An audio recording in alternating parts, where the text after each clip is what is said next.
오늘 베드로전서 두 번째 시간입니다. 제가 이제 베드로전서를 시작을 하면서 베드로전서의 배경, 그러니까 베드로전서를 받는 수신자에 대한 이야기를 지난주에 했습니다. 그래서 이제 좀 지도를 통해서 다시 한번 보면은요, 이 베드로전서의 수신자가 어디라고 그랬냐면 본도, 본도라고 그랬고요. 그 다음에 또 어디였죠? 갈라디아, 그리고 갑바도기아, 아시아, 그리고 비두니아. 요 지역이 이 베드로전서의 수신자가 되는 지역, 이 지역의 교회들입니다. 여기가 이렇게 묶어 보면은 이 아시아 터키 지역에서 북쪽 지역이 베드로전서의 수신자구나라는 걸 알 수 있고, 제가 이제 지난주에 또 말씀드렸다시피 이쪽 남쪽으로 가면 이 길리기아, 갈라디아 남부지방, 그리고 아시아로 한다면 여기가 사도 바울의 선교 지역이다라고 말씀을 드렸어요. 그래서 이제 베드로전서의 수신자와 사도 바울의 선교 지역이 중복이 되어지는 부분이 있는데, 그 중복되어지는 부분이 아시아 지역에서 중복되고 있구나라는 것들을 좀 우리가 지도를 통해서 좀 볼 수가 있죠. 그래서 이 아시아나 갈라디아가 좀 중복이 되는데, 이 지역에 문제가 생겨서 편지를 써야 되는 상황이었다고 한다면 사도 바울이 편지를 쓰는 게 맞을 텐데, 사도 바울이 쓰지 않고 베드로가 쓴다라고 할 때는 아마도 사도 바울이 편지를 쓰지 못하는 상황이었구나, 그런 얘기를 제가 했어요. 왜 그러냐면 베드로전서를 기록한 사람은 베드로가 썼다라고 하지만 받아 적은 거죠. 베드로가 직접 펜을 들고 쓴 게 아니라 실로아노라고 하는 사람이, 사도행전은 실라라고 하는데 이 실로아노라고 하는 사람이 베드로전서를 베드로가 불러주고 실로아노가 받아 적은 거라고 그랬어요. 이 실라는 사실은 사도 바울과 로마에 같이 있었거든요. 그런데 이 사도 바울이 왜 이 베드로가, 사도 바울이 아니라 베드로가 로마에서 이 편지를 쓰느냐? 사도 바울이 로마에 없었기 때문에, 이 지역에 있었던 여러 가지 문제들 때문에 이 본도, 갈라디아, 갑바도기아, 아시아, 비두니아에 있었던 성도들에게 그들을 위로하고 격려하고 그들에게 용기와 힘을 주고자 베드로전서를 쓰게 됐다, 베드로가. 그런 말씀을 드렸어요. 그러면 이 지역에 왜 이 사람들이 위로가 필요하고 용기가 필요하고 격려가 필요한가? 고난과 박해를 받고 있었기 때문이라는 거죠. 그리고 고난과 박해를 받고 있는 이 시기가 62년, 63년, 64년경에 있어지는 이 시기는 뭐 로마에 의해서 기독교가 불법 종교가 돼서 황제 숭배를 뭐 거부해서 이제 낙인이 찍혀서 로마 제국으로부터 박해를 받는 그런 상황은 아니라고 그랬어요. 우리가 이제 그런 상황이 오는 거는 90년경대 가야 도미티아누스 황제가 등장을 해야 그런 일이 벌어지는 거고, 네로 시대 때는 황제 숭배 같은 게 아니라 네로가 대화제 사건, 64년에 대화제가 벌어지고 나서 기독교인들이 그랬다 해서 로마 도시 안에서 기독교인들을 향한 박해가 있어졌는데, 그 전까지만 해도 그 로마 제국 주변에 있어서는 그런 박해가 아니라 유대인들이 기독교인들을 박해하고, 유대인들이 뇌물과 돈을 써서 로마의 지방 관리들을 현혹해서 그들을 동원해서 기독교인들을 박해하는 좀 사회적인 제도 안에서 이루어졌던 박해라고 그랬잖아요. 그런데 가정 안에서도 일어나는 거죠. 집안에서 믿는 사람이 생기면 종이 믿으면 주인이 종을 박해하고, 아내가 믿으면 남편이 아내를 박해하고, 자녀가 믿으면 부모가 자녀를 박해하고, 한 집안이 믿으면 친지들이 막 박해하고, 니들이 믿어갖고 우리 집안이 지금 망하게 생겼어? 뭐 안 좋은 일들이 벌어져? 이런 이야기들, 뭐 그런 식의 박해들, 뭐 그런 박해들이 지금 이루어지고 있었던 것이 바로 이 시기에 62년, 60년대에 로마 제국 안에서 이루어졌던 박해예요. 당연히 이 본도, 갈라디아, 갑바도기아, 아시아, 비두니아 이 지역에서 있어졌던 고난이나 박해도 그런 박해였다라고 말씀을 드렸어요. 그래서 그런 상황 속에서 베드로가 편지를 쓰면서 격려하는 거죠. 격려하고 고난에 동참할 것을 이야기하고, 고난 받는 것이 결국은 그리스도인이 됐기 때문에, 그리스도의 도를 따르는 사람이기 때문에 당연한 거고, 도리어 그것을 기뻐하고 즐거워하라. 그것이 너희의 증거가 됩니다. 이제 그런 위로와 힘과 용기와 격려를 주는 내용이 베드로 전서라고 말씀을 드렸습니다. 그러면요, 저희들이 요 전체 보기를 좀 보면 저희들이 1장부터 5장까지였는데 지난주에 그리스도인의 특징 1절에서 12절까지만 봤어요. 크게 세 부분이라고 해서 그리스도인이 누구냐? 고난에 참고 선을 행하라. 그리고 고난에 참여하라. 이제 동참을 권면하는 이야기로 베드로전서가 기록이 되어져 있는데 처음에 이제 그리스도인이 누구인가부터 시작을 한 거였거든요. 그 중에서도 이제 1장 1절에서 1장 12절까지 저희들이 보았던 이 말씀들이 저희들이 지난주에 개관하면서 12절까지 그리스도인의 특징에 대해서 보았습니다. 오늘은 이제 13절부터 내용을 보도록 하겠습니다. 이건 두 번째입니다. 13절에서 2장 3절까지는요. 앞서서 그리스도인은 어떤 사람이다 라는 이야기를 하고 난 다음에 베드로는 무엇을 얘기하냐면 모든 행실에 있어서 성도들에게 무엇을 요구하냐면요. 거룩한 사람이 되어라 라고 요구하고 있습니다. 여기 조금 더 구체적으로 들어가서 보면은요. 네 가지로 나눠지는데 모든 행실에서 거룩한 자가 되라. 그리고 온전한 그리스도인이 되라. 하나님의 말씀은 영원토록 변함이 없다. 그리고 나서 구원에 이르도록 잘하라. 서로 연관이 되는 거죠. 모든 행실에서 거룩한 자가 되라. 이건 사실은 하나님의 뜻이에요. 우리가 하나님의 백성이 된다라는 거는 거룩한 백성이 된다라는 얘기잖아요. 구약이나 신약이나 변함이 없는 하나님께서 우리에게 바라시는 것. 그리고 그것을 다시 한번 바꾸는 거죠. 그리스도인, 온전한 그리스도인으로 되라고 그러고 그러면서 이렇게 말하는 이유는요. 하나님의 말씀이 영원토록 변함이 없다라는 거예요. 구약에서 요구했던 거룩도 오늘도 변함이 없고 앞으로도 변함이 없고 하나님께서 예수 그리스도를 통해서 우리에게 전달됐던 사도들을 통해서 우리에게 전해질 복음 또한 영원토록 변함이 없고 그래서 그 복음 안에서 하나님께서 우리에게 허락하신 구원에 이르도록 자라나라라고 하는 그런 권면의 이야기가 1장 13절에서 2장 3절까지 이야기입니다. 먼저 모든 행실에서 거룩한 자라라고 말하고 있는데요. 말씀을 보면은요. 우리 15절, 16절 말씀 같이 읽어볼까요? 오직 너희를 부르신 거룩한 이처럼 너희도 모든 행실에 거룩한 자가 되라. 기록되었을 때 내가 거룩하니 너희도 거룩할지니라 하셨느니라. 예. 내가 거룩하니 너희도 거룩하라. 레위기에서 하셨던 말씀이죠. 레위기에서 하셨던 말씀이에요. 레위기 11장 45절의 말씀입니다. 나는 너희의 하나님이 되려고 너희를 애굽 땅에서 인도하여 낸 여호와라. 내가 거룩하니 너희도 거룩할지어다. 그런데 구약이나 신약이나 다르지 않습니다. 레위기를 주셨고 신해상 언약, 율법, 이 토라라는 것을 우리에게 주신 이유가 이스라엘에게 주셨던 이유가 내가 너희의 하나님이 되려고 너희를 불러낸 거고 내가 거룩하니 너희도 거룩하라. 그래서 거룩을 요구하셨다라는 거 이것과 다르지 않아요. 우리를 부르신 거룩한 이처럼 너희를 부르신 거룩한 우리를 부르신 거룩한 이가 누구예요? 하나님이시잖아요. 하나님께서 우리를 부르셨잖아요. 너희도 모든 행실에서 거룩한 자가 되라. 그러면서 기록되었으니 레위기 말씀이에요. 내가 거룩하니 너희도 거룩. 여러분들 이것은 변함이 없습니다. 우리에게 동일하게 요구되어지는 겁니다. 예수님께서도 분명하게 말씀하셨죠. 너희의 의가 바리새인들보다 낫지 아니하면 결단코 천국에 들어가지 못한다. 바리새인들보다 의로워야 된다라는 거예요. 거기에서 의라는 건 도덕적인 게 아니라 하나님의 말씀 앞에서 그 말씀의 순종과 불순종으로서 결정이 나는 거죠. 하나님 말씀을 믿고 그 말씀에 순종하는 사람이 의롭다 여겨짐을 받는 거예요. 복음 안에서는요. 예수 그리스도의 십자가의 죽으심을 믿는 자가 의롭다함을 받는 거죠. 주님을 믿고 주의 복음을 믿고 주의 말씀을 따라서 그 가르친 말씀대로 살아가는 사람이 결국은 의롭다라는 칭함을 받게 되는 거죠. 그래서 하나님께서 오늘 우리에게서도 동일하게요. 거룩하라라고 말씀하고 있습니다. 두 번째, 온전한 그리스도인이 되라 1장 18절에서 21절입니다. 말씀 보면요. 너희가 알거니와 너희 조상이 물려준 헛된 행실에 대속함을 받은 것은 은이나 금이 없어질 것으로 된 것이 아니요 오직 흠없고 정없는 어린 양 같은 그리스도의 보배로운 피로 된 것이니라.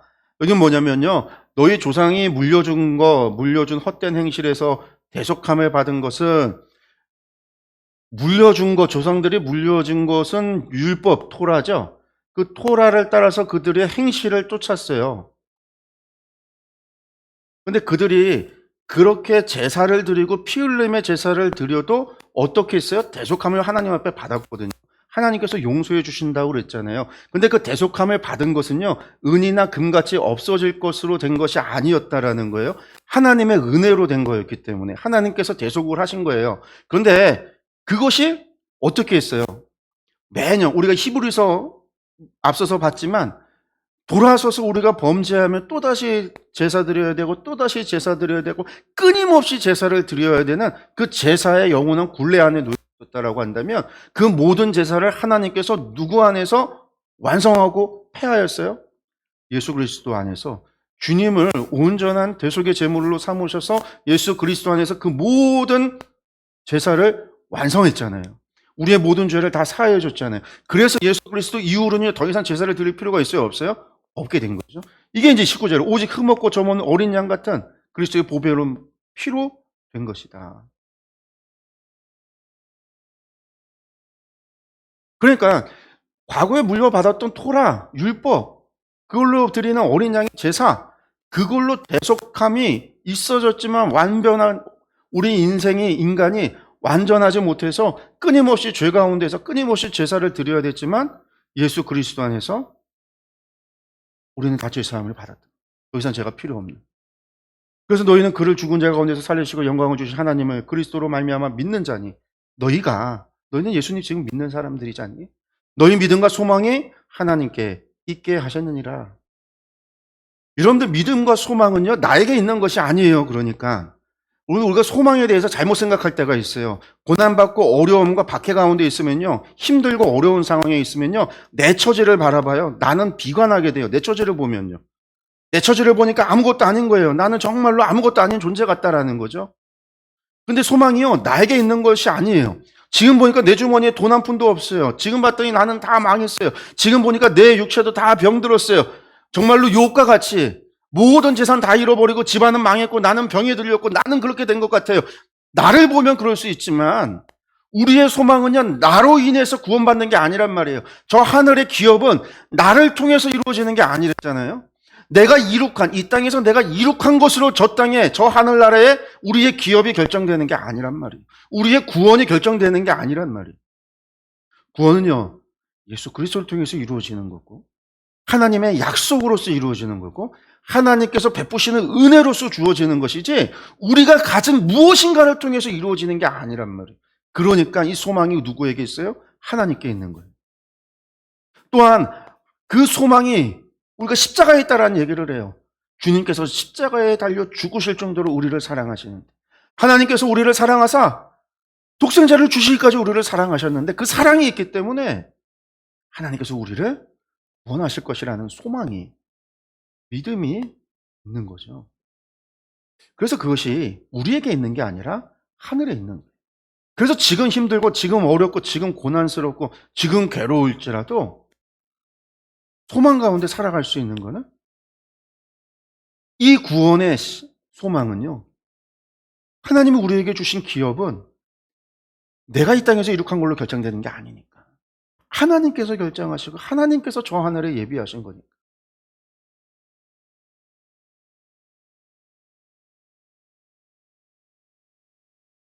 그리고 그 말씀이 하나님의 말씀은요. 영원토록 변함이 없어요. 너희가 진리를 순종함으로 너희 영혼을 깨끗하게 하여 거짓이 없이 형제를 사랑하기에 이르렀으니 마음으로 뜨겁게 서로 사랑하라. 너희가 거듭난 것은 썩어질 씨로 된 것이 아니요 썩지 아니할 씨로 된 것이니 살아있고 항상 있는 하나님의 말씀으로 되었다. 여러분들 우리가 거듭난 것은요. 저 여러분들이 주님을 믿고 우리가 구원함을 받았다라고 하는 것은요. 하나님의 말씀으로 된 거예요. 하나님의 말씀, 하나님께서 뱉으신 말씀, 하나님께서 약속하신 그 말씀, 그래서 하나님께서 이루실, 하나님 말씀하신 건 반드시 이루셔서 그 말씀이 그 결과라. 하나님께서 이루실 거란 말이에요. 그것은 영원한 말씀이에요. 하나님은 영원히 성실하시고 영원히 변함이 없기 때문에. 그래서 우리가 주님을 믿는 믿음을 우리가 지키고 행한다면, 우리가 그 믿음만 지킨다면은요, 우리는 하나님의 그 말씀이 이루어지는 것을 보게 될 겁니다. 왜요? 하나님께서 이루시는. 그러므로 모든 육체는 풀과 같고 그 모든 영광은 풀의 꽃과 같으니 풀은 마르고 꽃은 떨어지되 오직 주의 말씀은 세세토록 있도다 하였으니 너희에게 전한 복음이 곧 이 말씀이라. 여러분들 영원한 말씀이 무엇이다? 사도들이 너희에게 전했던 복음이다라는. 그럼 복음이 뭐예요? 주님의 십자가의 죽으심, 대속의 죽으심과 주님의 부활하심과 주님의 승천하심과 그리고 그 주님이 이 땅 가운데 다시 재림하실 것이라는 사실. 여러분들 이게 복음이잖아요. 주님이 우리의 죄를 다 대속하여 주셨다라는 사실. 그 주님의 부활하심으로 말하면 우리에게 부활의 소망이 주어졌다라는 것. 주님께서 이 땅에 다시금 재림하실 것이기에 이 땅에서 선악을 분별하여 심판하시는 하나님, 그리고 이 땅에 악을 멸하실 그 하나님, 우리가 그것에 대한 소망, 그리고 그 주님과 함께 영원히 함께 살아갈 건 저 하나님의 나라에 대한 소망이 있는 것. 여러분들 이게 복음이에요. 여러분들 이 복음은 영원하다라는 것. 하나님께서 우리에게 주신 그 복음은요, 영원한 거예요. 그것에 대하여 우리가 뭔가 참견하고 더하고 뺄 것이 없어요. 우리는 그 사실을 믿기만 하면 되는 거예요.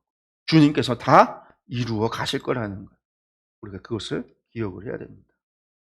그 다음에 이제 2장 1절에 3절에 우리에게 무엇을 요구하냐면요, 이 영원한 말씀 복음을 믿고요, 구원에 이르도록 잘하라 라고 이야기하고 있습니다. 3절까지 같이 보겠습니다. 그러므로 모든 악독과 모든 기만과 외식과 시기와 모든 비방하는 말을 버리고 갓난아기들 같이 순전하고 신령한 젖을 사모하라. 이는 그로 말미암아 너희로 구원에 이르도록 자라게 하려 함이라. 너희가 주의 인자하심을 맛보았으면 그리하라. 아멘. 여러분들, 그러니까 악독한 것, 기만과 외식과 시기와 비방 이런 거 다 버리고, 불평과 불만 다 버리고, 부정적인 언어들 다 버리고. 제가 이제 교회에서 한동안 옛날에 긍정의 힘이라는 책이 베스트셀러가 기독교 서점에서 베스트셀러가 됐어요. 긍정의 힘. 웰 오스틴 목사였나요? 그분이 쓴 거였는지 기억이 안 나는데, 그게 뭐 한 20년 전에 나왔던 책인 것 같은데 지금도 사람들이 많이 보는 것 같아요. 긍정의 힘. 교회 안에서 막 설교들도 많이 했어요. 긍정의 힘. 그 책을 가지고 막. 저는 되게 좀 반대했거든요. 그런. 긍정이 힘이 있는 게 아니라 하나님의 말씀에 힘이 있는 거지. 하나님 말씀 앞에 긍정도 있고 부정도 있을 수 있다. 긍정만이 무조건 힘이 있는 게 아니라 부정적이고 비판적인 것도 힘이 있을 수 있어요. 교회 안에서 부정적이고 비판적인 것들도 필요해요. 왜냐하면 사람은 하나님이 아니잖아요. 인간은 실수하고. 그리고 우리는 수없이 많은 뉴스를 통해서 목회자의 잘못, 교회의 잘못들을 보잖아요. 그거는 목회자가 비판받지 않기 때문에, 교회 안에서 목회자를 향한 비난과 비판을 수용하지 않기 때문에 그래요. 그러니까 목회자가 우상화가 되는 거. 그래서 긍정만 있는 건 아닌데 너무 긍정만 한다. 긍정의 힘이라고 하는 거에 대해서 별로 좋아하지 않았거든요. 전형적인 서구식, 미국식 세계관이에요. 미국식 세계관. 성공주의라고 하는 자본주의 세계관에서 나오는 긍정의 힘이라는. 그래서 별로 싫어하지 않았어요. 그러나 그렇다고 해서 긍정의 힘을 거부하는 건 아니에요. 긍정적인 생각을 가질 수밖에 없어요.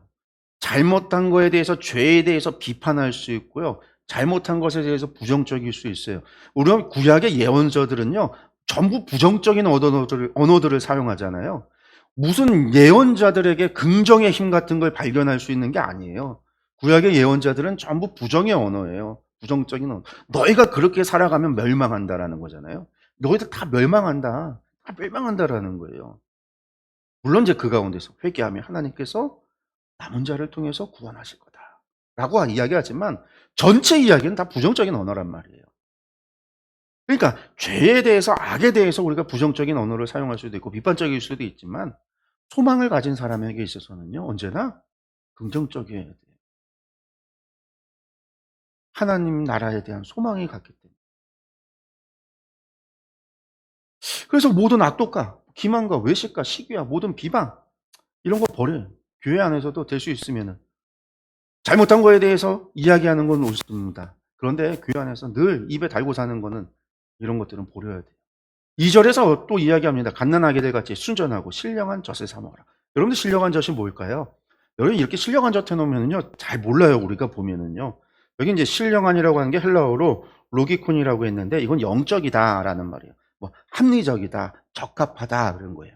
그러니까 사실은 뭐 우리가 성령님, 영 그런 영적인 것 의미도 있겠지만 사실은 이제 좀 적합하고 합리적인 아이들에게 맞는 순전하고 깨끗한 젖을 사모하라라는 건데요. 여기서 말하는 젖이 어머니의 모유를 얘기하는 건 아니에요.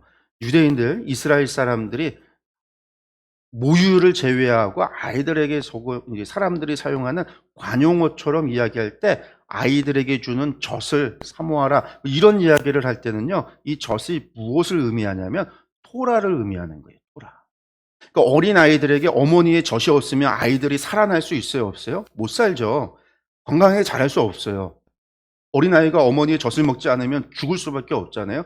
그것처럼 토라는 어린 아이들에게 토라를 가르치는 것이 하나님의 백성으로 바르게 자라날 수 있는 유일한 길이다라는 거예요. 그래서 이스라엘 사람들이 토라를 가르쳐서 젖이라고 표현을 하고 자녀들에게 젖을 먹여라라고 이야기할 때는 토라를 가르치라라는 이야기였어요. 이게 속담, 관용어처럼 사용하는 말이에요. 그러니까 여기서 신령한 젖을 사모하라라는 거는 하나님의 토라, 이 모세오경을 사모하고 그 말씀으로 구원에 이르도록 자라나라라는 거예요. 그럼 여기서 베드로가 이야기하는 것은 토라가 아니겠죠. 앞서서 무엇에 대해서 이야기했어요? 복음에 대해서 이야기했잖아요. 그러니까 베드로는요, 지금 신령한 젖이라고 하는 것은 순전한 젖은 토라인데 신령한이라는 걸 앞에 놓은 거는 복음이라는 거예요. 너희가 복음 안에서 구원에 이르도록 자라나라라는 거죠. 그러면서 너희가 주의 인자하심을 맛보았으면, 주의 인자하심을 경험하고 체험했으면 그렇게 하라. 여러분들, 믿음이라고 하는 것은요, 하나님과 우리의 관계는 지적인 부분으로 시작할 수 있지만 우리의 진정한 관계는요, 하나님과 우리가 인격적인 관계에 만남이 있어야지만 돼요. 그래서 제가 믿음이라고 하는 것을 여러분들 이야기할 때 항상 그랬어요. 지식이 먼저라고 그랬죠. 지식이 어떤 지식이요? 하나님을 신뢰할 수 있는 지식. 그래서 하나님을 신뢰하게 되면 하나님의 말씀을 믿을 수 있고, 그 말씀을 믿으면 그 말씀에 확신을 가질 수 있고, 확신을 가지면 어떻게 한다고 그랬어요? 순종한다고 그랬어요. 내가 순종하면, 하나님 말씀에 순종할 때 하나님께서 어떻게 하신다고요? 하나님의 역사가 일어난다고. 그것을 통해서 우리는 무엇을 알게 되는 거죠? 하나님을 경험하게 되는 거예요. 하나님의 경험을 통해서 하나님은 정말 이런 분이구나. 이전에는 내가 귀로만 듣더니 이제는 내가 하나님을 배웁니다라고 욥이 이야기하듯이, 이제는 전에는 지식으로 내가 하나님을 신뢰할 수 있는 분으로 알아가면서 그 지식을 통해서 내가 믿음을 갖고 순종했는데, 그 순종 속에서 하나님의 역사를 경험하면서 하나님과의 인격적인 만남을 통해서 하나님이 누구신지를 더욱 확신하게 되는 거죠. 그래서 하나님을 향한 신뢰가 커지고, 신뢰가 커지면서 또다시 믿음과 확신과 순종이 하나님을 향한 경험으로, 순환 구조를 통해서 하나님을 향한 경험이 계속해서 이루어질 때 우리의 믿음이 어떻게 되냐면요, 성장하는 거예요. 이 사이클을 돌 때마다 성장하는 거예요. 이것이 마치 계단을 타고 탑을 올라가듯이요, 이 경험이 있어야지, 하나님을 아는 지식에서도 시작해서 하나님을 경험하고, 그 경험을 통해 하나님을 알고 하나님에 대해서 더 많은 것을 알아가면서 순종을 나아가서 경험하게 되는 이 사이클을 통해서 우리의 믿음이 성장하는 거예요. 우리가 창세기의 아브라함의 이야기를 보면요, 철저히 아브라함은 그러한 순환 구조를 가지고 있어요. 하나님에 대해서 말씀을 듣지만 믿음이 없어요. 근데 그가 하나님의 역사하심을 경험하면서 그가 하나님이 어떤 분인지를 하나씩 알아갈 때, 나중에 이삭을 바치기 전에 그가 멜기세덱과의 관계 속에서 그 블레셋에 아이가 태어나지 않고 모든 산모가 태가 다치는 일이 벌어졌을 때, 자기 아내를 사라를 갖다가 또다시 누이라고 속여서, 아내라고 아니고 속여서 그런 일이 벌어지고 난 다음에야 하나님께서 멜기세덱을 잘못을 깨닫게 하고, 그러고 나서 블레셋의 태를 열어서 임신할 수 있도록, 아이를 가질 수 있도록 해주고 나서야 아브라함이 무엇을 심냐면요, 로뎀나무, 생명의 나무, 로뎀나무를 땅에 심어요. 그러면서 하나님께서 생명 주시는 분이구나 라는 것을 알고 나야 이삭이 잉태가 되는 거예요. 아브라함이 하나님을 알고 나서야, 생명을 주시는 분이라는 사실을 깨닫고 나서야, 그때까지 그가 76세에 하나님을 만나서 100세 될 때까지 약 24년간을요 하나님을 배워가는 과정, 하나님을 경험하고 그의 믿음이 성장해 가는 과정이었어요. 그래서 주의 인자하심을 내가 경험하고, 그래서 여러분들 하나님과 인격적인 관계가 있어야 돼요. 하나님을 우리의 삶 가운데서 경험해야 돼요. 그리고 경험하기 위해서 가장 필요한 것이 무엇이냐면요, 하나님의 말씀 앞에 우리가 순종하는 것이죠. 순종할 때 그리고 기도하는 거예요. 하나님께서 우리의 기도에 응답하셔. 순종이 수많은 순종 가운데 어떤 순종하시겠어요? 지금 당장 가서 원수를 사랑하시겠어요? 누구 나 왼뺨 때리면 나 오른뺨도 돌려대시겠어요? 누구 오면 겉옷 벗어주는 것부터 하시겠어요? 아니. 그래서 우리가 하나님을 경험하고 우리 신앙의 가장 기본이 뭐라고 그래요? 기도라는 거예요. 기도. 우리가 기도할 때 하나님께서 응답하시긴다는 약속. 그래서 가장 쉬운 게 우리가 기도하면 하나님이 응답하신다라는 사실이에요. 그래서 우리가 기도 가운데 응답하신 하나님을 경험하면요, 기도를 멈출 수가 없잖아요. 우리가 문제 있을 때마다 하나님 앞에 간구하고 기도하고 매달릴 수밖에 없죠. 하나님께서 응답하신다라는 사실을 알 때. 사실은 그래서 신앙의 시작이 기도로부터 시작되는 거예요.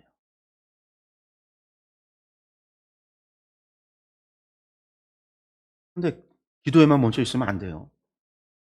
기도를 통해서 더 나은 데로 나가야 되겠죠. 어떻게 해요? 장성한 분량에 이르도록. 구원에 이르도록 자라게 하는 게 하나님의 목적이니까요. 우리의 신앙이 성장하는 게 하나님께서 바라시는 거니까요. 언제까지 어린아이와 같을 것이냐?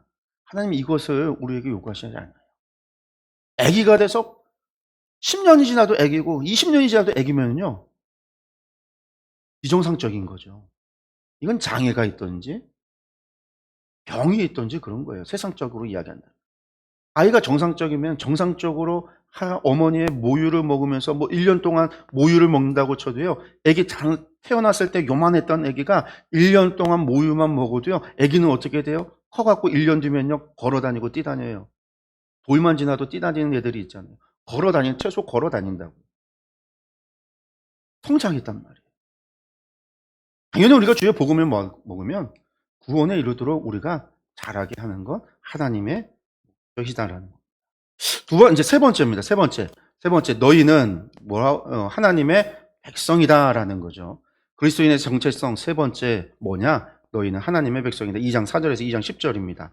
이 두 가지를 이야기하는데요. 영적 제사를 드릴 제사장이 되라. 그리고 복음을 전하기 위하여 택함을 너희가 받았다라고 하는 말씀을 합니다. 먼저 영적 제사를 드릴 제사장이 되라고 이야기합니다. 사람에게는 버림받아 되었으나 하나님께서는 택하심을 입은 보배로운 산 돌이신 예수께 나아가 너희도 산 돌같이 신령한 집으로 세워지고 예수 그리스도로 말미암아 하나님의 기쁘시게 받으실 신령한 제사를 드릴 거룩한 제사장이 될지니라. 그리스도인의 정체성은요, 앞서는 전체성에 대해서 이야기했어요. 그리스도인은 어떤 사람인가 정체성을 이야기했고요. 그리고 우리는 어떤 존재였어요? 그리스도인의 특징 얘기했죠.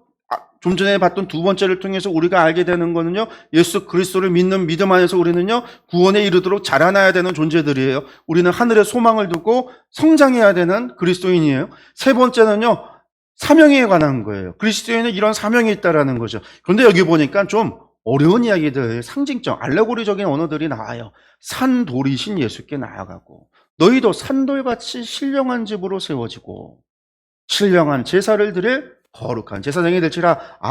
앞에 거 중간 거 다 떼어버리고 앞에서 뒤로 넘어가면 바로 가면 우리는 전부 거룩한 제사장이 되라고 부름받았구나. 이스라엘만 거룩한 제사장으로 부름받은 게 아니라, 제사장 나라 거룩한 백성으로 부름받은 게 아니라 우리도 복음 안에서 거룩한 제사장이 되라고 우리를 부르셨구나. 그래서 우리는 만인 제사장을 이야기하죠. 그런데 그 앞에 나오는, 중간에 나오는 이야기들이 뭔가 좀 보니까요, 산돌이다. 여러분들 산돌은 뭘까요? 산돌. 헬라어 보니까 존타라고 리돈이라고 되어 있는데, 리돈은 돌이고요, 존타는 살아있다, 산다라는 얘기예요. 이건 뭐 전부 다 이거 지금 이거는 이거하고 밑에 있는 존테스하고 리도이라고 하는 거, 이거 전부 다 지금 같은 말의 변화입니다. 앞에 거는 목적격이고 뒤에는 이제 주격으로 변한 건데, 여기서 말하고 있는 게 뭐예요, 도대체? 돌이 살아있다라는 말은 뭐죠? 살아있다? 그러니까 이런 걸 보면 이제 우리가 잘 모르잖아요. 그러니까 여러분들, 살아있는 거하고요, 돌하고는요, 어떻게 보면 반대예요, 반대. 왜? 돌은 죽은 거잖아요. 무생물이고. 살아있다는 건 생명이잖아요. 근데 여기서 이제 우리가 알아야 되는 게, 이 리돈, 리도이라고 했는데요, 이게 뭐냐면은요, 이게 원래 리도스라고 하는 돌의, 이 리도스에서 변화된 건데, 주격, 목주격으로 변한 건데, 이 리도스라는 돌은 어떤 돌이냐면, 돌도 종류가, 부르는 돌이 종류가 많다라는 거예요. 우리도 뭐 그냥 바위도 돌이고, 짱돌도 돌이고, 조약돌도 있고요, 곱돌도 있고요, 뭐 벽돌도 있고, 돌도 종류가 많잖아요. 이스라엘도 돌을 종류가 많아요. 부르는 게 많은데 이 중에서 리도이스라고 하는 돌은 어떤 돌을 가리키냐면요. 무덤을 봉인할 때 쓰는 돌이에요. 불에 이스라엘 사람들이 가족묘를 쓸 때 예수님이 장례티였던 무덤이 어떤 무덤이에요? 굴 무덤이었잖아요. 예수님 장례 넣어놓고 그 앞에 어떤 걸요? 동그란 돌로다가 입구를 봉인해서 굴려서 막았잖아요. 그런데 이게 리도이스라는 거예요. 리도이스, 리도이라고 하는 돌이 그걸 가리키는 무덤 돌이에요. 그러니까 살아있는 무덤 돌. 그럼 무슨 얘기예요? 무덤돌이 살아있는 돌이 살아났다라는 얘기가 아니라 이건 뭐냐면 개봉된 무덤문이라는 뜻이고요. 개봉이 된 무덤문이라는 것, 또 살아있는 무덤문이라는 건 뭐냐면 예수님의 무덤을 얘기하는 거죠. 빈 무덤, 예수님의 부활하심을. 그래서 요 산돌이라는 얘기가 그래서 부활하심에 대한 이야기예요. 그래서 부활하신 예수님께 나아가 너희도 부활하심과 같이 하나님 예수님께서 부활의 첫 열매가 되심과 같이 우리도 부활한 산돌과 같이. 그리고 나서 여기 뒤에 나옵니다. 푸뉴마티코스. 여러분 푸뉴마 하면 이게 성령님을 이야기할 때 말하는 영적인 거예요. 아까 얘기했었던 2장 2절에서 로기콘이라고 얘기했을 때는 합리적인 영적이라는 의미도 있지만 도리어 합리적인 적합한이라는 거였고, 우리가 이제 흔히들 성령님 영적인 이야기할 때가 푸뉴마라고 이야기하는 요 단어예요. 그러니까 영적으로 성령으로 집을 세워지고, 성령님께서 우리의 몸을 어떤 집으로 삼았어요? 성령의 전으로 세우셨죠. 예수 그리스도로 말미암아 하나님의 기쁘시게 받으실 신령한 영적인 영과 진리로 예배하라고 예수님께서 말씀하셨죠. 그것처럼 영적인 제사를 드릴 거룩한 제사장으로 우리를 부르셨다. 우리는 그런 존재라는 거예요. 부활하신 예수님께로 우리는 영적인 하나님이 받으시는 그러한 예배를 드리는 영적인 제사장으로, 영적인 제사를 드릴 거룩한 제사장으로 부름받았다라는 거예요. 그 다음에 복음 전하기 위해서 이것이 왜 제사장으로 택함받았느냐라는 거 9절에 같이 읽겠습니다. 그러나 너희는 택하신 족속이요 왕같은 제사장들이요 거룩한 나라요 그의 소유가 된 백성이니 이는 너희를 어두운 데서 불러내어 그의 기이한 빛에 들어가게 하신 이의 아름다운 덕을 선포하게 하려 하심이라. 우리를 왜 왕같은 제사장이요 거룩한 나라 그의 소유된 백성으로 삼았느냐? 목적이 있어요. 무슨 목적? 아름다운 덕을 선포하게 하려고. 뭐 하기 위해서요? 복음 전하게 하기 위해. 우리가 이 목적을 놓치면은요, 우리는 목적을 잃어버리면 우리는 사명을 잃어버리는 거고, 그러면 우리의 존재의 의의가 사라져버리는 거예요. 우리를 왜 왕같은 제사장으로 거룩한 나라 그의 소유된 백성으로 삼으셨는가? 하나님께서 우리를 거룩한 제사장으로 세우신 이유가 무엇이냐? 아름다운 덕을 선포하게 하기 위해서. 하나님 나라를 선포하게 하기 위해서. 성령님께서 우리 가운데 왜 오셨는가? 우리가 성령님의 권능을 우리에게 왜 주어주시는가? 예루살렘과 온 유다와 사마리아 땅끝까지 이르러 내 증인이 되게 하려 하시려고. 쪽이라는 거죠. 이게 출애굽이 다르지 않아요, 사실은요. 생애가 다 내게 속하였나니 너희가 내 말 잘 듣고 내 언약 지키면 너희는 모든 민족 중에서 내 소유가 되겠고 너희가 내게 대하여 제사장 나라가 되며 거룩한 백성이 되리라. 너는 이 말을 이스라엘 자손에게 전할지라. 출애굽 처음 언약을 맺었던 신해상 언약을 맺을 때부터요. 너희가 내게 대하여 제사장 나라가 되고 거룩한 백성이 되리라. 제사장 나라가 된다고 그랬잖아요. 이스라엘 전체가 제사장 나라가 된다라는 거예요.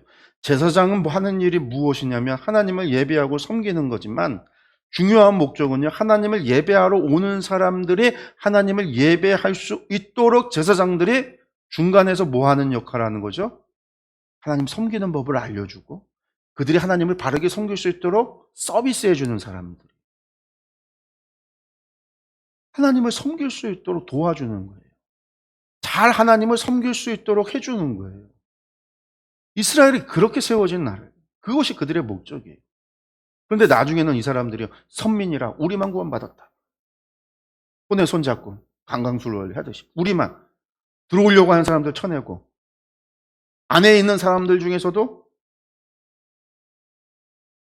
계층적으로 나쁘면 쳐내고, 종교 엘리트들, 종교 지도자들, 지배계층들, 자기들만 손에 손 붙잡고 하나님의 백성이다, 그러고 있었다는 거죠.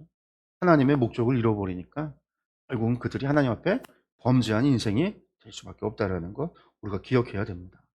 그 다음에 이제 2장 11절에서 3장 22절까지는요, 두 번째, 고난을 참으며 선을 행하라 라고 이야기. 지금까지 이제 그리스도인으로서 이런 존재를 이야기했잖아요. 그렇기 때문에 우리는요, 고난 속에서도, 어려움 속에서도요, 우리의 사명과 우리의 믿음을 지키고 이 땅에서 하나님의 백성으로서의 삶을 살아가라 라고 이야기를 하는 거예요. 2장 11절에서 3장 7절 먼저는요, 인간의 모든 제도에 주를 위해 순종하라 라고 이야기합니다. 아까 얘기한 겁니다. 인간의 모든 제도라는 거 다른 말로 얘기하면 사회제도 안에서요, 주를 위해 순종하라. 이건 뭐냐면 복음을 위해 순종하라라는 거예요. 복음을 위해. 내가 고난받는데 악을 악으로 갚지 않고 악을 선으로.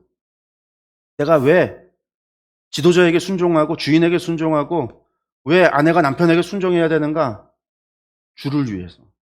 복음 때문이라는.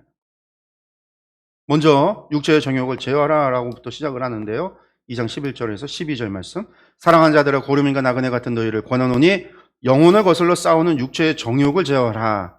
너희가 이방인 중에서 행실을 선하게 가져 너희를 악행한다고 비방하는 자들로 하여금 너희 선한 일을 보고 오시는 날에 하나님께 영광을 돌리게 하려 함이라. 이게 전체 이 두 번째 부분, 이 첫 번째 부분, 모든 제도 안에서 이해하는데 키포인트예요.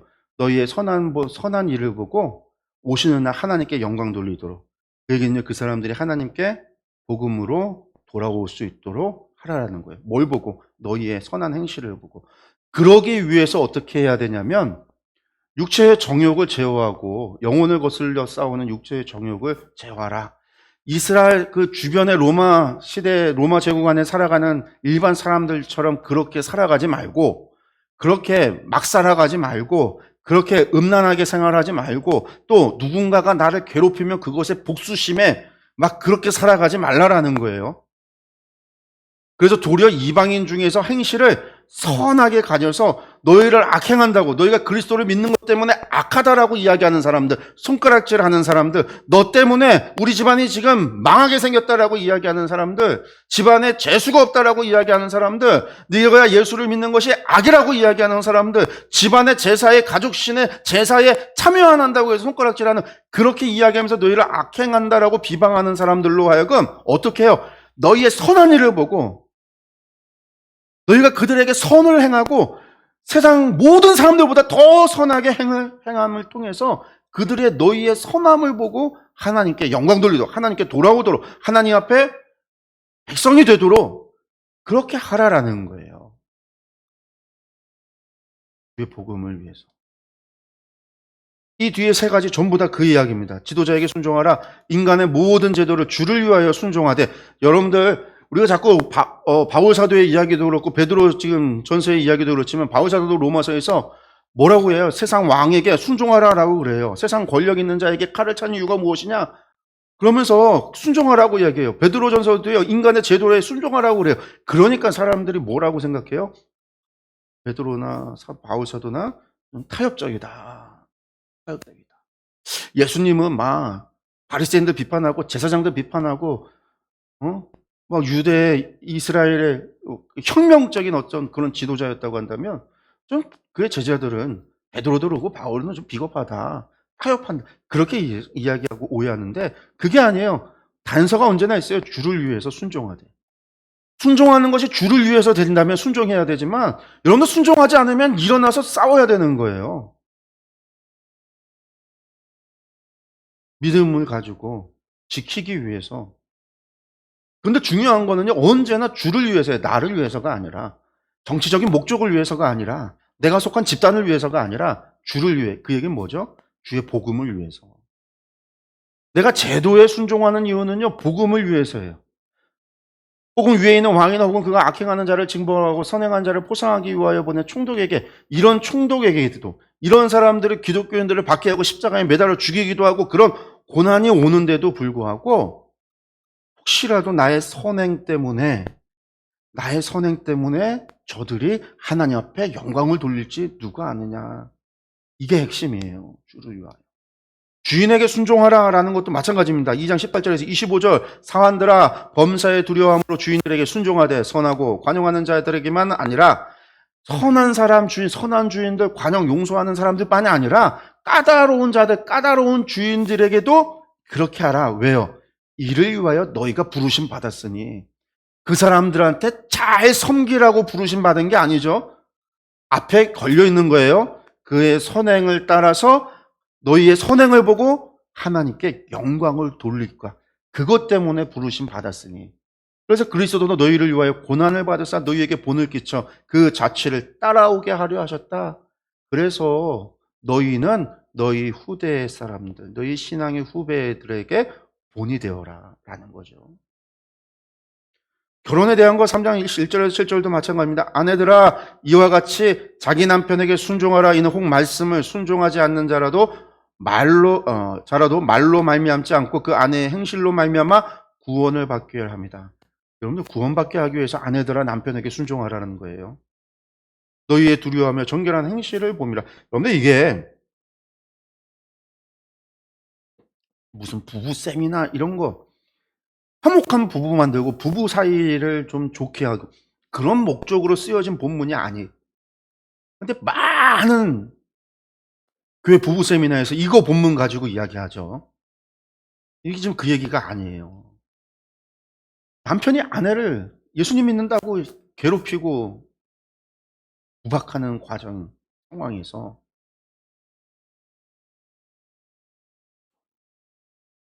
그 네 아내의 행실도 때문에 네 남편이 구원받을 수 있도록 주를 위해서 순종하라라는 거예요. 주를 위해서. 너희의 두려워하며 정결한 행실을 보도록. 이게 목적이라는 거예요. 그 다음에 이제 7절에 남편들을 뭐라고 얘기해요? 이와 같이 지식을 따라 너희 아내와 동거하고 그를 더 연약한 그릇이요 또 생명의 은혜를 함께 이어받을 자로 알아. 귀히 여기라. 이는 너희 기도가 막히지 아니하게 하려 함이라. 그래서 이제 이게 부부 세미나 나오는 거예요. 앞에는 아내, 이 7절에는 또 남편의 이야기하니까 남편에게. 그냥 남편에게 아내에게 잘 아내와 동거하고 지식을 따라 너희 아내와 동거하고 아내에게 잘하라는 거예요. 왜 그러냐면 남편들이나 남자들 우리 데살로니가전서 이야기할 때도 그 얘기했지만 데살로니가전서에서 남편들에게 어떻게 해요? 아내 사랑하기를 잘하라고 그러잖아요. 이방 사람들과 같지 않고 잘하라. 왜 그런 얘기한다고 그랬어요? 당시에 막 로마 제국 안에서 그런 여신 사상 같은 경우에 성전 창기나 이런 것들에 가서 예배에 참여하고 매춘 행위를 하는 그런 것들이 합법, 죄가 아니었단 말이에요. 당시에는요, 문화적으로. 그런 죄들이 있었기 때문에. 그리고 믿지 않는 아내와 그런 것들 하지 말라라는 거예요. 잘 섬기고 잘 생활하라. 왜 그래야 되냐? 너희 기도가 막히지 아니하게 하려 함이다. 여기 보면 막히지 않는다라고 하면서 엔콥테스다이라는 말이 지금 사용되고 있는데요. 이게 뭐냐면 방해하다, 막다, 저지하다라는 거예요. 이것도 어떻게 생각을 하냐면 아내를 막 싸우고 구박하고 막 싸우고 가면은요 마음이 안 좋잖아요. 마음이 안 좋으니까 기도가 되겠어요? 안 되겠어요? 기도가 안 된다. 이렇게 생각하는 사람들도 있어요. 이 이야기를. 그런데 그런 의미보다는요. 여기 말씀 보면요. 3장 12절에 뭐라고 하냐면 하나님께서 악인의 기도는 받지 않는다라고 말씀하세요. 악인의 기도는 듣지 않는다. 그러니까 여기 기도가 막힌다라는 것은요. 내가 하나님 앞에 집중이 안 되고 마음이 분산되고 막 화가 나고 막 분노해서 기도가 안 된다라는 얘기가 아니라 너희가 악을 행하고 너희가 아내에게 잘못을 행하면은요 하나님께서 너희 기도 안 들으신다. 너희 기도가 막힌다. 하나님께서는 악인의 기도 들으시지 않는다. 그 얘기를 하는 거예요. 그러니까 남편들에게 뭐 하라고요? 믿는 사람이에요. 여기 믿는 남편에게. 아내가 안 믿어도 아내 사랑하고. 뭘 위해서요? 앞에 전제가 있어요. 주를 위해서. 너희의 선한 행실을 보고 하나님께 영광 돌릴까? 주를 위해서. 하라는 거예요. 그 다음에 의를 위하여 고난을 받으며 선을 행하라. 3장 8절에서 3장 22절인데요. 세 가지. 악을 악으로, 욕을 욕으로 갚지 말고 도리어 복을 빌라. 제가 여러 번 말씀드렸죠. 바로 그 이야기가 3장 8절에서 12절이에요. 그 다음에 선을 행함으로 고난받아라. 선을 행함으로 고난을 받으신 예수 그리스도의 본을 따라가라. 요 뒤에 이 이야기가 나오는 건 앞의 상황이 고난의 상황이었기 때문에 우리가 이 고난의 상황을 가지고 봐야지 앞에 본문도 이해가 가는 거지, 그거 없이 보면 그냥 부부쌤이나 하는 얘기고요. 뒤에 얘기가 앞에 이야기의 배경이라는 거예요. 3장에서 이야기가. 3장 8절에서 12절에 마지막으로 말하노니 너희가 다 마음을 같이하여 동정하며 형제를 사랑하며 불쌍히 여기며 겸손하며 악을 악으로 욕으로 갚지 말고 도리어 복을 빌라. 이를 위하여 너희가 부르심을 받아. 여기 변함없어요. 계속해서 나오는 얘기예요. 악을 악으로 하지 말고 욕을 욕으로 갚지도 말고 복을 빌어줘라. 왜? 너희가 너희가 부르심을 이 때문에 받았다라는 거예요. 어떤 복을요? 복 빌어주고자 너희가 부르심을 받았다라는 거예요. 복음 때문에 이 땅의 복의 근원으로서 이는 복을 이어받게 하려 하십니다. 그렇죠. 하나님께서 아브라함에게 약속했어요. 복의 근원이 되겠다. 내가 너를 축복하는 자에게 복을 주고 너를 저주하는 자에게 저주하리라. 그래서 이 땅의 모든 백성이 너로 말미암아 복을 받게 하리라.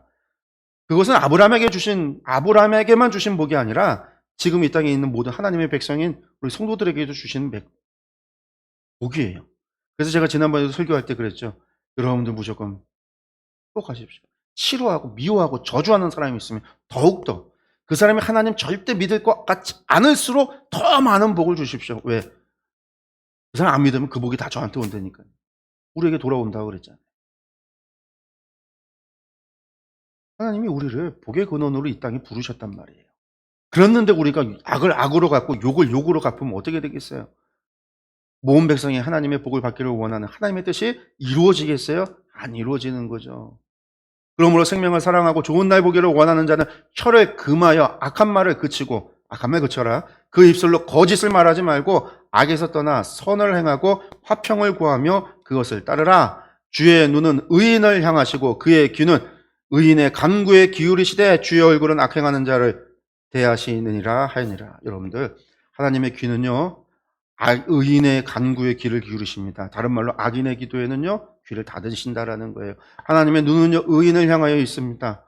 악인에게는 하나님께서 눈을 돌리신다라는 거예요. 도리어 악행하는 자에게는 하나님의 얼굴을 대면하게 된다라고 이야기하죠. 성경에서 하나님의 얼굴을 대면하는 것은 무엇을 의미하죠?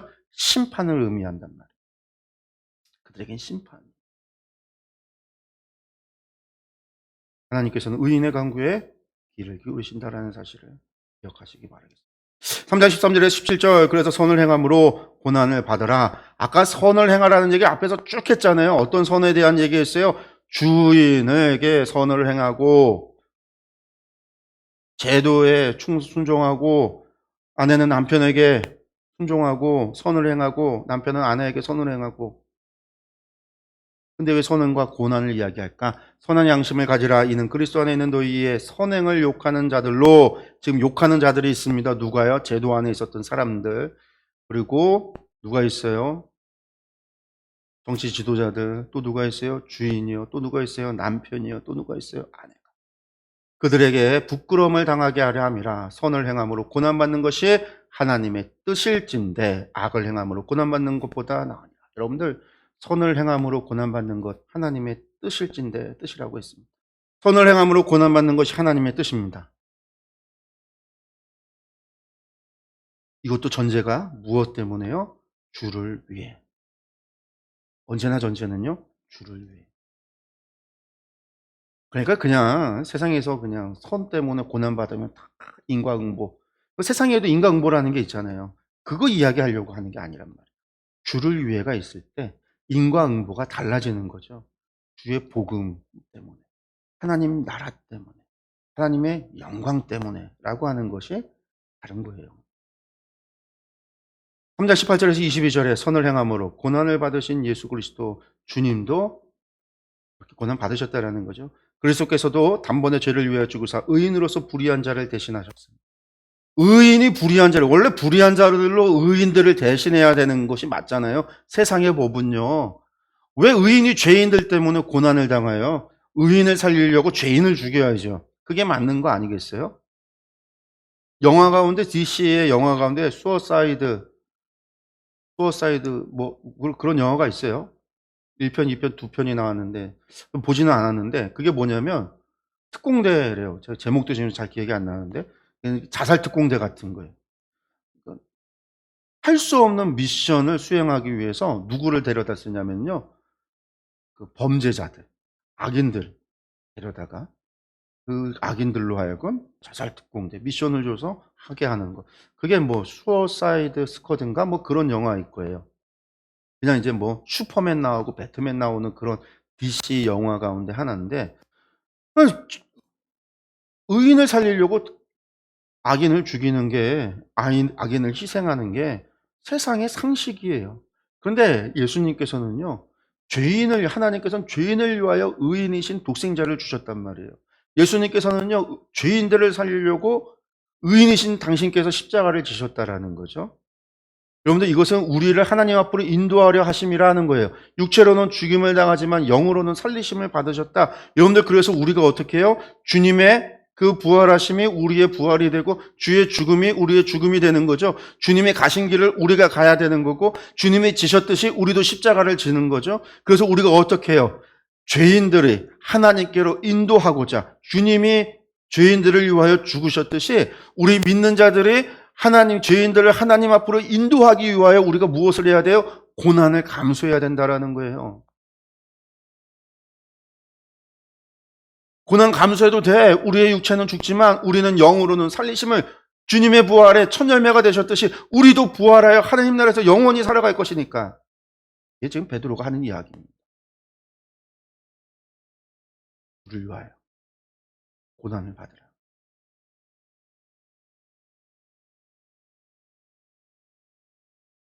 그래서 베드로 전서 베드로 후서에는요, 그리스도의 남은 고난에 동참하라라고 성도들에게 권면합니다. 그것을 바꿔 이야기하면요, 그리스도의 고난에 동참하지 않으면 그리스도인이 아니다라는 얘기예요. 우리 모두는 그리스도의 남은 고난에 동참하고 믿지 않는 자들, 불의한 자들, 죄인들을 하나님께 인도하기 위하여 부름받은 사람. 그러니까 우리는 악을 악으로, 욕을 욕으로 갚아서는 안 되겠죠. 도리어 그들에게 복을 빌어주고 선을 행하고 악을 속으로 갚을 수 있는 그런 성도들이 되어야 된다라는 이야기입니다. 이제 세 번째입니다. 그리스도의 고난에 참여하라라고 이야기합니다. 예, 세 번째는요, 이제 고난에 동참하라라는 거. 주님이 그랬으니까 세 번째, 고난에 동참하라. 다른 말로 그리스도인은, 이러한 정체성을 가지고 있는 그리스도인들은 고난에 참여해야 된다라는 얘기예요. 4장 1절에서 4장 6절, 그리스도의 마음으로 고난을 받으라. 그리스도의 마음으로. 4장 1절에서 4장 6절입니다. 그리스도께서 이미 육체의 고난을 받으셨으니 너희도 같은 마음으로 하라는 거예요. 갑옷을 삼으라. 이는 육체의 고난을 받은 자는 죄를 그쳤음이니 그 후로는 다시 사람의 정욕을 따르지 않고 하나님의 뜻을 따라 육체의 남은 때를 살게 하려 함이라. 예수님과 같은 마음으로 의인이 부유리한 자들을 위하여 십자가를 지시고 하나님께를 인도하기 위하여 십자가를 지셨듯이 같은 마음으로 갑옷을 삼으라. 그 마음을 우리의 갑옷으로 삼아라. 그래서 육체의 고난을 받은 자는 죄를 그쳤다. 예, 그리스도의 고난에 동참한 사람은요, 아예 죄가 그쳐졌다라고 지금 단언하고 있어요. 구원받았다라는 거예요. 여러분들, 그리스도의 고난에 동참하는 사람이 구원받았대요. 여러분들, 복음을 위하여 여러분들이 고난받고 계시다면요, 그것이 여러분의 구원의 증거입니다. 그 증거가 됨을 믿으시기 바라요. 여기 이제 가 못하니까 우리가 이제 생각나는 게 이거죠. 에베소서에 나오는 6장에 나오는 전신갑주를 입으라. 뭐 구원의 투구를 쓰고 성령의 검을 들고 의의 흉배를 잡고 뭐 그렇게 이제 의의 호신경, 평안의 복음이 준비한 신을 신고 뭐 믿음의 방패를 들고 그렇게 진리의 허리띠를 하고 그렇게 이야기하고 있는데, 베드로전서에서는요, 다른 얘기하지 않았어요. 무슨 얘기했어요? 그냥 같은 마음으로, 예수님의 같은 마음으로 갑옷을 삼아. 그 얘기는 뭐냐면요, 우리의 마음을요 든든하게, 이 고난 가운데 힘들거든요, 정말. 여러분들, 고난이 안 힘들겠어요? 하나님의 그 메시지가 응답이 늦어지면요, 사람도 절망할 수 있단 말이에요. 그 욥도요, 우리가 욥기서를 읽어보시면 욥도 나중에 그 친구들이 찾아왔을 때 7일 동안 마주보고 울다가 결국 무너지잖아요. 그의 마음이, 내가 차라리 태어나지 말았더라면. 욥기 3장부터 시작되는 욥의 마음의 무너짐이에요. 그 전까지만 해도 막 주신 이도 하나님이시요 거두신 이도 하나님이시다. 내가 입으로서 하나님께 죄를 범하지 않겠다. 막 그런 믿음의 고백을 했던 의인이었던 욥조차도요, 시간이 지나고 이게 해결되지 않는 그것이 결국 그의 마음을 무너지게 하기도 하거든요. 사람 마음이 무너질 수 있어요. 연약하니까요. 그렇기 때문에 더욱더 그리스도의 마음으로 우리가 갑옷을 삼아야 돼요. 우리가 아무리 고난받았어도 주님만큼 고난받았을까요? 우리가 아무리 고난받았어요. 욥처럼 고난받았을까요? 우리 인생이 아무리 비참하다고 해도 달과 같은 비참함을 경험했을까요? 자식이 막 그러고. 아니란 말이에요. 아니란 말이에요. 우리는 자꾸만 밝은 것만 보고 잘된 것만 보고 인생에 성공한 것들만 바라보고 그런 것들을 부러워하다 보니까 우리의 인생이 자꾸만 그렇다고 하는데, 우리가 그 좋은 것들이라고 하는 거, 우리가 좋아하는 그것들을 바라보지 말고 우리가 눈을 돌려서 그리스도의 십자가를 바라본다면요, 거기에 주님보다 더 비참한 사람이 어디 있어요? 인생이 어디 있겠어요? 저 하늘 보좌를 버리고 인간의 왕으로서 십자가에 달려 돌아가셨다 해도 그 인생은 비참할 텐데, 전능하신 하나님께서 빌립보서에서 이야기했듯이 하늘 보좌를 버리고 이 땅 가운데 인간의 몸으로 오셔갖고서는 그 고난을 당하시고 그 수치를 당하시고 그렇게 죽임당하신 주님의 십자가를 바라본다면요, 우리가 무슨 우리의 삶에 있어서 고난과 힘듦과 방함과, 우리 인생은 사실은 아무것도 아니라는 거예요. 그래서 주님의 그 마음으로 우리의 십자가로서 우리의 갑옷을, 우리의 지팡이를 삼고 봐야 된다는 거죠.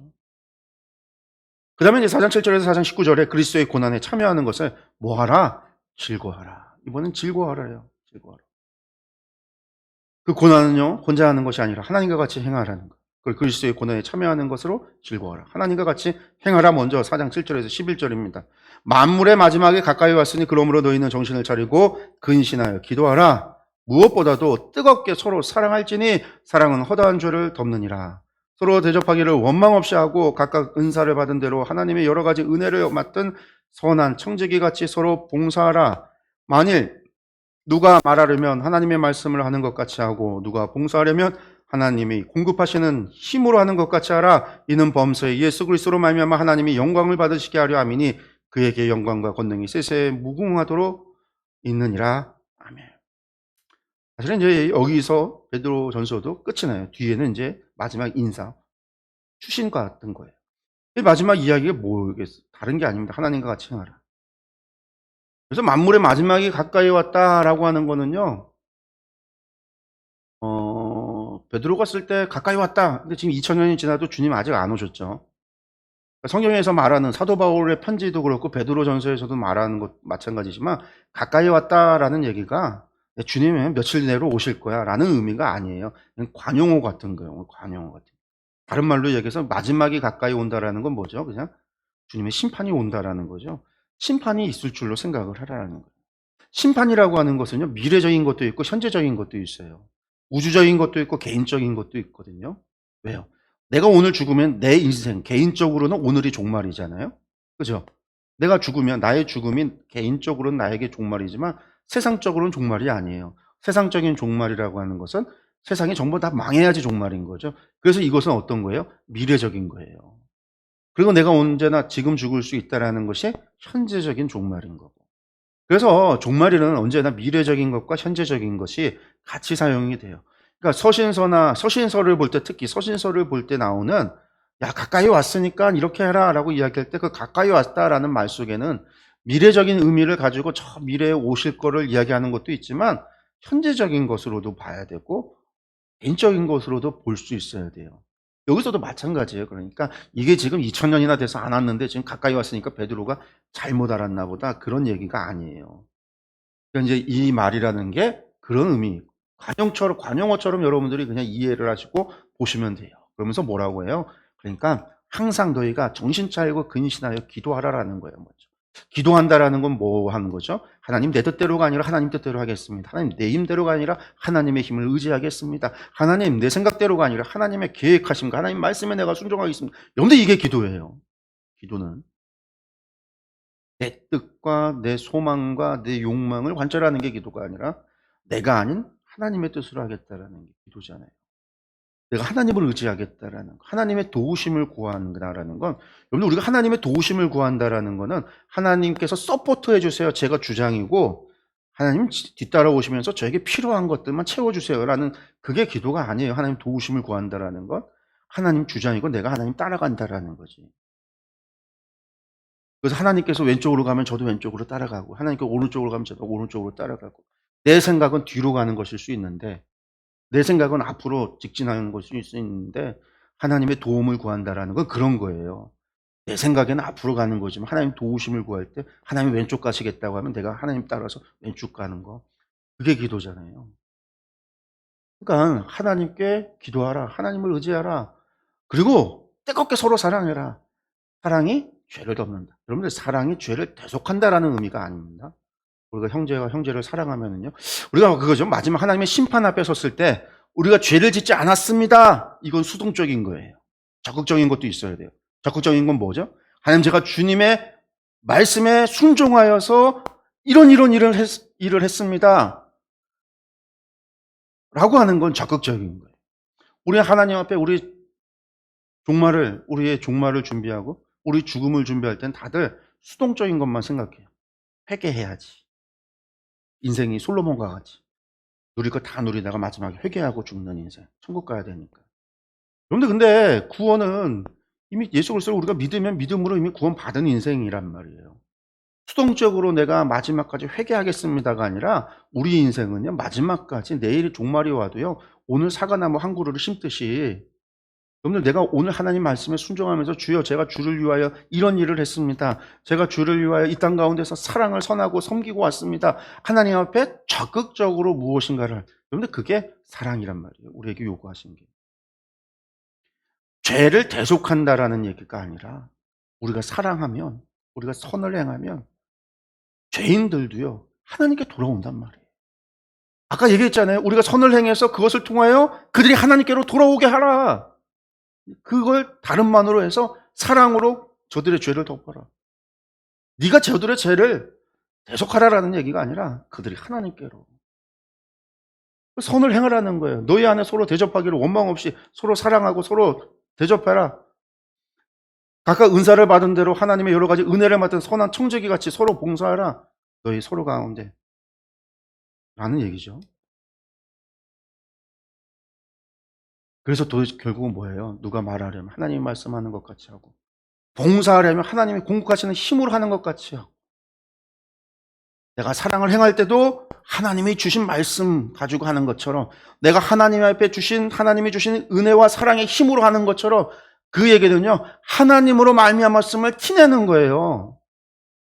그래서 저기 순회 선교단이라고 선교단체가 있어요. 복음학교를 운영하고 사람들 모아서 복음학교를 하는 순회 선교단 그 공동체 하는 선교단이 있는데 거기 갔다 오면 하는 사람들 거기 교육받고 온 사람들이 입에 달고 사는 게 있어요. 주님이 하셨습니다. 아 오늘 예배 잘 드렸습니다. 찬양 너무 은혜로웠어요. 주님이 하셨습니다. 아 오늘 말씀 너무 잘 들었습니다. 그러면 또 주님이 하셨습니다. 뭐든지 주님이 하셨습니다라고 이야기하는 분들이 계세요. 그분들이 거의 인사예요. 그냥 주님이 하셨습니다. 근데 사실은 이게 그런 거예요. 하나님 영광 돌리도록. 아, 너 어떻게 그렇게 잘 선을 행하고 살아갈 수 있어? 그렇지. 내가 좀 그게 아니라 글쎄 나는 힘든데 늘 하나님께서 나에게 마음을 주셔서 하나님 때문에 하는 거야. 하나님께서 원하셔서 하는 거야. 이게 하나님께 영광을 돌리도록 하라는 거예요.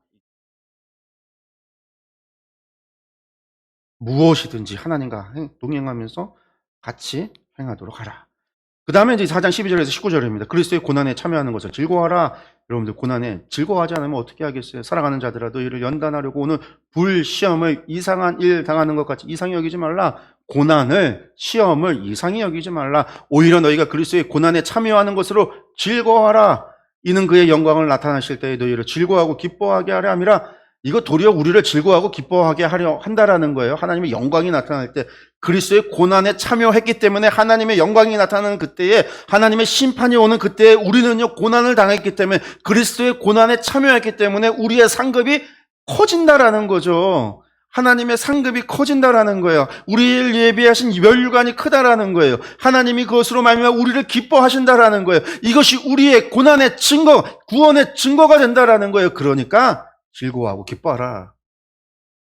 만약 그리스도인으로 고난 받으면 부끄러워하지 말고 도리어 그 이름으로 하나님께 영광 돌려라.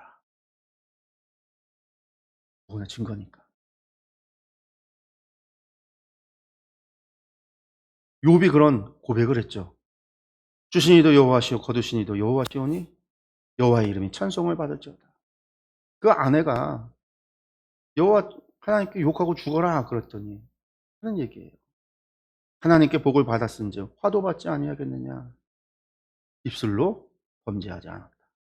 근데 이런 욥의 믿음이 우리 가운데 있기를 소망합니다.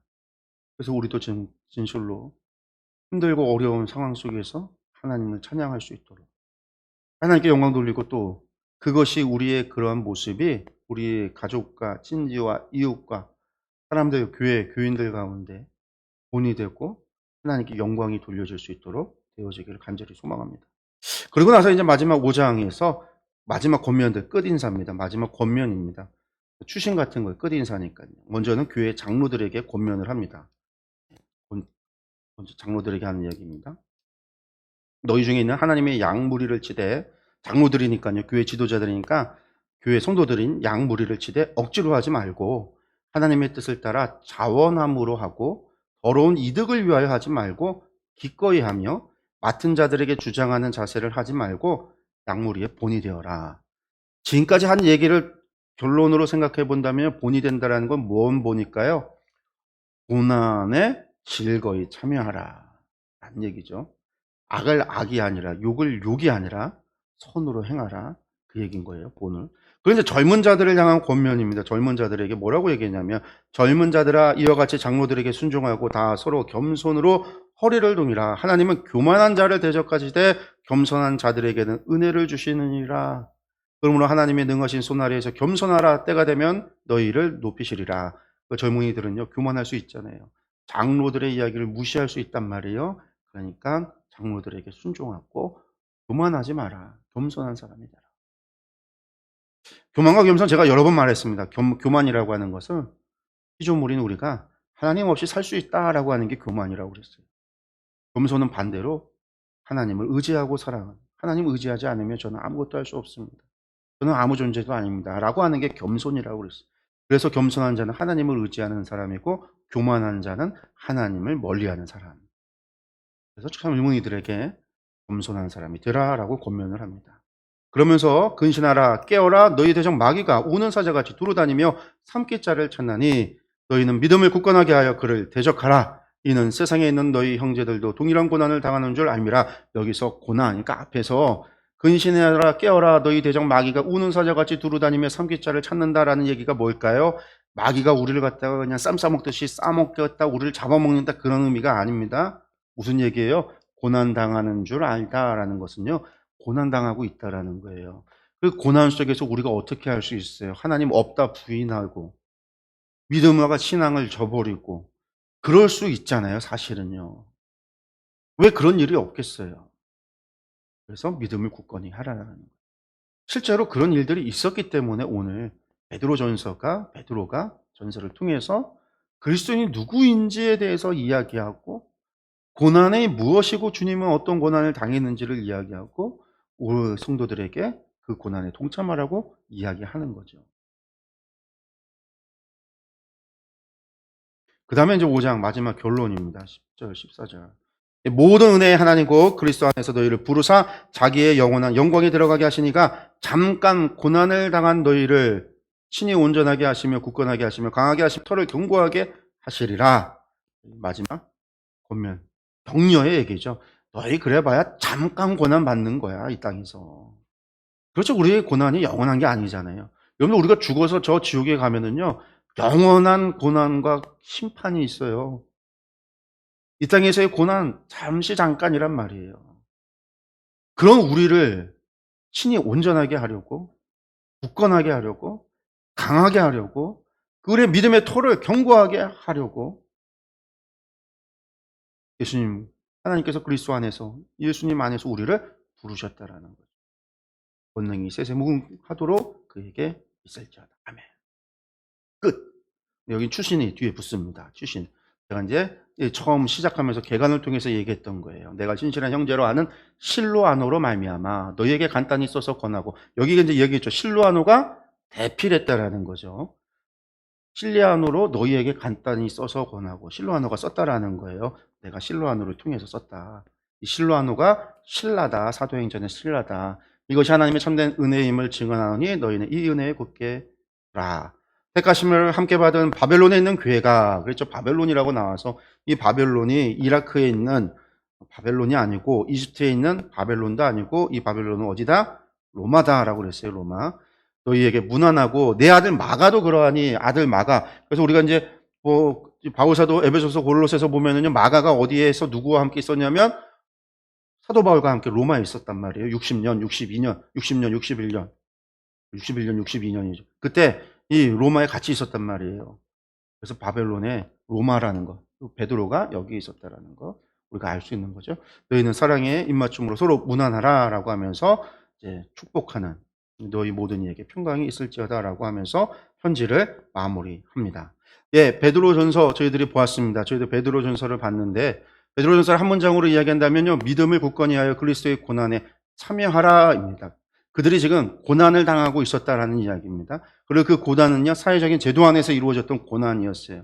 국가가 막 기독교를 갖다 박해하고 있는 상황이 아니라, 그들이 믿는다고 해서, 주님을 믿는다라는 이유만으로 가족 안에서, 집안 안에서, 형제와 그 친척, 이 가족 울타리 안에서, 혹은 도시 안에서, 마을 안에서 이루어졌던, 그런 제도 안에서 이루어졌던, 관계성 안에서 이루어졌던 그런 박해가 있어졌고, 그런 박해 가운데에서도요, 큰 고난이 있었다라는 거예요. 신앙을 버릴 정도의 어려움과 힘듦이 있었고, 그런 상황 속에서 베드로는 믿음으로 그리스도의 고난에 참여할 것을 이야기하고 있는 게 베드로전서의 이야기입니다. 예, 오늘 베드로전서 이것으로 마무리하도록 하겠습니다. 기도하겠습니다.